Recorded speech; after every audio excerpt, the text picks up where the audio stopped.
Hannah Brooks had always thought of Jake Mercer, her best friend's brother, as the overprotective older brother, the kind who glared at any guy who looked at his little sister Lily for too long. At 18, Hannah had known Lily since middle school, and by extension, Jake had always been around, lurking in the background like a shadow. He was 24, tall, with sharp features and a quiet intensity that made people uneasy. But Hannah had dismissed it as just Jake being Jake. It started with small things.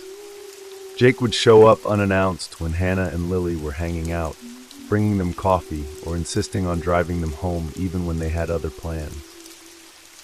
He'd linger a little too long in doorways, his dark eyes fixed on Hannah in a way that made her skin prickle. Once, when she was staying over at Lily's, she woke up in the middle of the night to find her bedroom door slightly ajar, just enough to see the silhouette of someone standing there, perfectly still. When she blinked, it was gone. She told herself it was just her imagination. Then came the messages. At first they were harmless, just Jake checking in, asking how she was doing, but then they grew more frequent, more insistent. "You shouldn't walk home alone, Hannah. It's not safe. I saw you talking to that guy at the gas station. He looked sketchy. Be careful." She'd laugh it off, teasing him for being paranoid. But then one night, after a party, Jake insisted on driving her home. Lily had left earlier with another friend, and Hannah, slightly tipsy, agreed. The moment the car door locked, she knew something was wrong. Jake didn't take the turn toward her house. Instead, he drove in silence, his fingers tightening around the steering wheel. Hannah's stomach knotted. "Jake, where are we going?" He didn't answer. She reached for her phone, dead. The trees outside grew thicker, the streetlights fading until there was nothing but darkness. When the car finally stopped, they were in front of a rundown house she didn't recognize. Jake turned to her, his face eerily calm. "You'll be safe here," he said. Then everything went black. Hannah woke up with a throbbing headache, her wrists bound to a metal chair with thick zip ties. The air smelled of motor oil and damp concrete.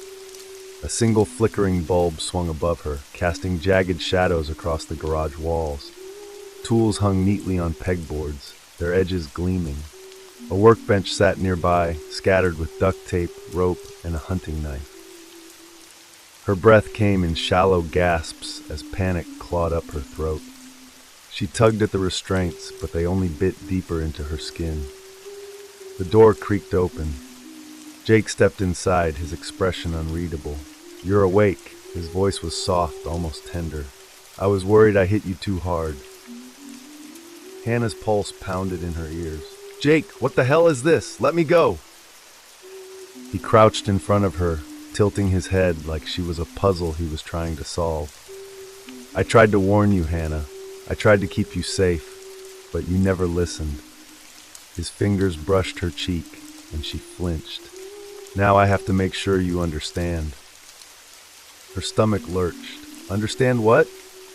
"That you're mine."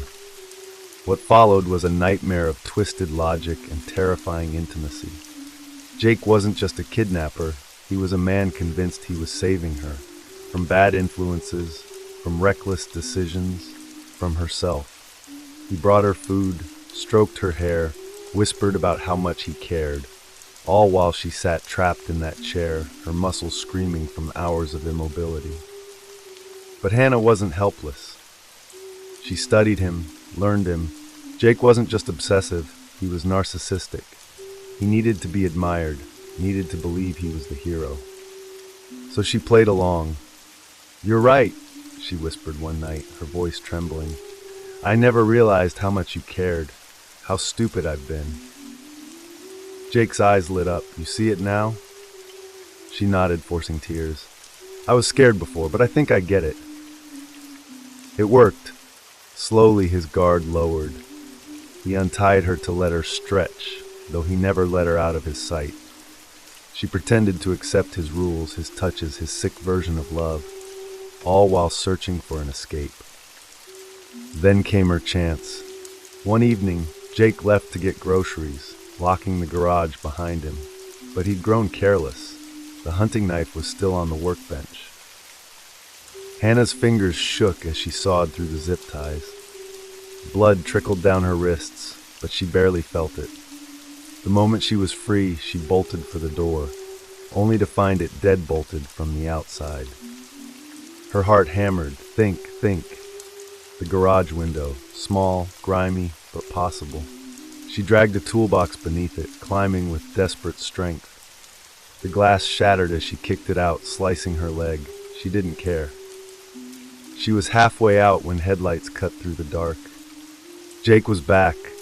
Their eyes met through the windshield, his face twisted in rage. Hannah screamed and threw herself through the window, hitting the ground hard.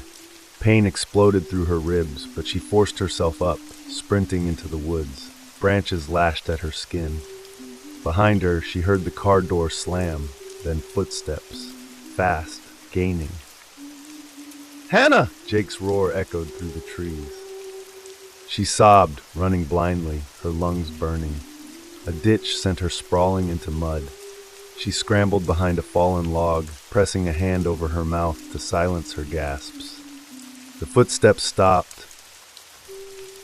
Then, "I know you're here." Jake's voice was chillingly close. "You can't hide from me."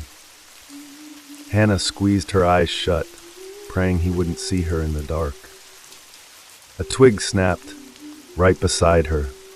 Hannah's breath came in ragged, silent gasps as she crouched behind the fallen log, her body trembling with exhaustion and terror. The woods were too quiet. No birds, no wind, just the heavy, suffocating silence of a predator closing in. "Hannah!"